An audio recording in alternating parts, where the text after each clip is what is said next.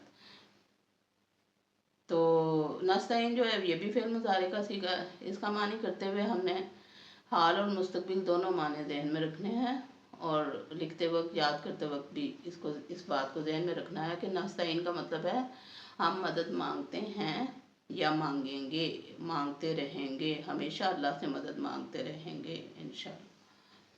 اہدنا، تو ہمیں ہدایت دے، الصراط راستہ، المستقیم سیدھا راستہ، جو جنت کو جاتا ہے راستہ، یعنی حق بات، انصاف، عدل، اعتدال کا راستہ، حقوق و فرائض نبھانے کا راستہ، اللہ تعالیٰ کا ہر حکم ماننے کا راستہ، نبی پاک صلی اللہ علیہ وسلم کے اسوہ حسنہ پہ چلنے کا راستہ، یہ صراط مستقیم ہے۔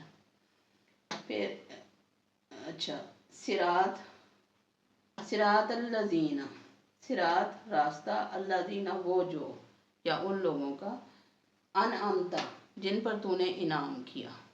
یہ میں پہلے بھی بتا چکی ہوں کہ انعمت سے مراد کون لوگ ہیں، یعنی انبیاء علیہ السلام، صدیقین، شہداء اور صالحین۔ ان کے راستے پہ چلنے کی ہمیں دعا کرنی چاہیے۔ ایک حدیث مبارکہ ہے، رسول پاک صلی اللہ علیہ وسلم نے فرمایا مفہوم ہے حدیث کا کہ جب ہم وضو کرتے ہیں تو وضو کے بعد اگر ہم سورہ جو ہے سورۃ القدر علماء کرام کہتے ہیں کہ اگر آپ 3 دفعہ پڑھ لیتے ہیں تو آپ کو روز محشر اللہ تعالیٰ انبیاء علیہ السلام کے ساتھ اٹھائے گا، اور اگر وضو کے بعد ہم 2 دفعہ پڑھ لیتے ہیں تو اللہ تعالیٰ ہمیں صدیقین اور شہداء کے ساتھ اٹھائے گا، اور اگر ہم 1 دفعہ پڑھتے ہیں تو اللہ تعالیٰ ہمیں صالحین کے ساتھ اٹھائے گا۔ تو کوشش کرنی چاہیے کہ جو علماء کرام کے طریقے ہیں اس کو ہم اپنی زندگی میں اپنائیں۔ اور وضو کے بعد ایک تو یہ حدیث میں آتا ہے کہ جو دوسرا کلمہ پڑھ لیتا ہے، اشہد ان لا الہ الا اللہ و اشہد ان محمدًا عبدہ و رسولہ اللہم جعلنی من التوابین و من المتطہرین، جب ہم یہ دوسرا کلمہ پڑھ لیتے ہیں تو جنت کے 8 دروازے کھل جاتے ہیں۔ کتنی بڑی خوشخبری اور سعادت ہے کہ وضو کرنے کے بعد جب ہم ایک کلمہ دوسرا کلمہ شہادت پڑھتے ہیں تو جنت کے 8 دروازے کھل جاتے ہیں۔ اور پھر اس کے ساتھ ساتھ سورۃ القدر پڑھنی چاہیے 1 دفعہ، تو یہ ہمیں اپنا معمول بنانا چاہیے۔ پھر فرمایا علیہم 2 لفظوں کا مجموعہ ہے۔ علی کا مطلب ہوتا ہے پر، ہم کا مطلب ہے ان پر، ان لوگوں پر، غیری سوائے، علاوہ، غیری سوائے یا علاوہ، غیر المغضوبی جن پر تیرا غضب ہوا، علیہم ان پر، وَلَضَّالِّینَ اور نہ ہی گمراہ لوگوں کے راستے پر۔ تو ہم یہ دعا اللہ تعالیٰ سے کرتے ہیں کہ یا اللہ تو ہمیں سیدھا رستہ دکھا، ان لوگوں کا رستہ جن پر تو نے انعام کیا، نہ کہ ان لوگوں کا رستہ جن پر تیرا غضب ہوا اور جو گمراہ ہوئے۔ صدق اللہ العظیم وما علینا الا البلاغ۔ تو یہ آپ کا آج کا سبق تھا، اور آپ نے اس کو اچھی طرح یاد کرنا ہے، اور کل ہم انشاءاللہ تعالی قرآن پاک کا پہلا پارہ شروع کریں گے، اور پہلی سورۃ البقرہ کی کچھ آیات کا معنی و مفہوم سمجھنے کی کوشش کریں گے۔ ٹھیک ہے، چلیے کل ملتے ہیں پھر انشاءاللہ تعالی۔ اللہ حافظ۔